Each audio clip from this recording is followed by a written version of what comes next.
এই যে ইউটিউব ফেসবুকের ভিতরে যত মানুষ দেখলাম শুধু বলে এই ভিডিওতে একটি কমেন্ট করে যান, হাজার হাজার ফলোয়ার বাড়বে। এই ভিডিওতে একটি কমেন্ট করে যান, হাজার হাজার ফলোয়ার বাড়বে। আসলে আমি জাস্টই বের করে দেখেছি, জাস্টিফাই করে, যে আসলে কমেন্ট করলে কি কোনো লাভ হবে, কমেন্ট করলে কি ক্ষতি হবে, কমেন্ট না করলে কি ক্ষতি হবে, মানুষের ভিডিও দেখলে কি ক্ষতি হবে না, আর মানুষের ভিডিও দেখলে কি লাভ হবে, এই বিষয়গুলি আমি রিসার্চ করেছি।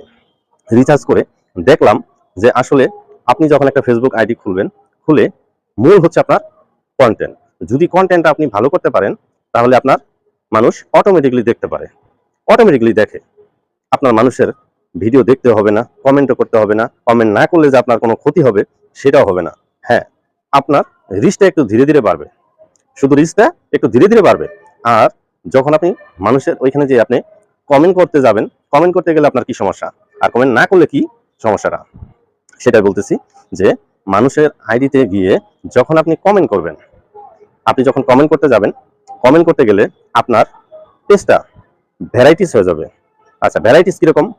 আপনি যখন কমেন্ট করবেন, আপনি তো জানেন না আপনার ভিডিও কে কে দেখে, কারা কারা দেখে, আপনি জানেন না।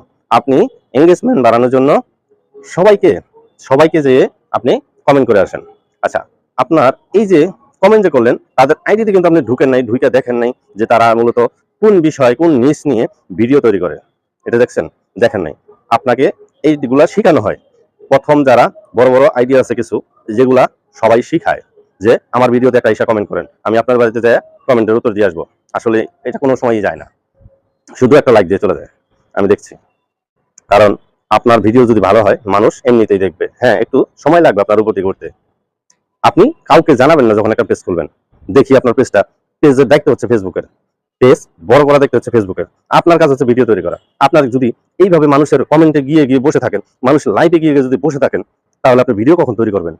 এই ভিডিওটা যে তৈরি করতেছি আমি, এটার জন্য একটা ডিসিশন নিতে হয় যে আমি একটা ভিডিও তৈরি করবো, কি কি বিষয় নিয়ে ভিডিও তৈরি করবো। এই টেনশন করতে করতে আপনার 2 ঘন্টা চলে যায়। তাহলে আপনি মানুষের বাড়িতে যাইয়া এই যে রাত্রটা হইলেই লাইভে যায় বসে থাকেন, 2টা ফুলের আশা, 3টা ফুলের আশায়, ভাই কমেন্ট করেন, ভাই একটা শেয়ার করেন।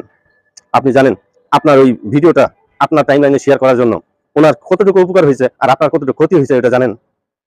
আপনার তো কোনো লাভ হয়নি। আপনার 2-4টা ওই যে রিয়াকশন আছে, 2-4টা ফলো করছে, কিন্তু আপনার যদি ভিডিও ভালো না হয়, তারা কিন্তু ওই ফলোটার আপনার ভিডিও কেউ দেখবে না। ওই লাইভ থেকে যেই ফলোয়ারগুলো আসে, ওই ফলোয়ারগুলো কখনো ভিডিও দেখতে চায় না। হ্যাঁ, ফলো কয়েকদিন থাকে, থাকার পরে এমনি উঠাই নিয়ে চলে যায়। আপনার রিয়েল ফলোয়ার যারা হবে, আপনার ভিডিও দেখে সাবস্ক্রাইব করবে, ফলো করবে, এরাই হচ্ছে আপনার রিয়েল। আর ওইগুলা ফেক। আপনি খালি মানুষকে দেখানোর জন্য, মানে আপনি একটা ফলো করছেন, এই সঙ্গে সেও ফলো করে আপনারা দেখাইলো যে হ্যাঁ ফলো করছি ভাই,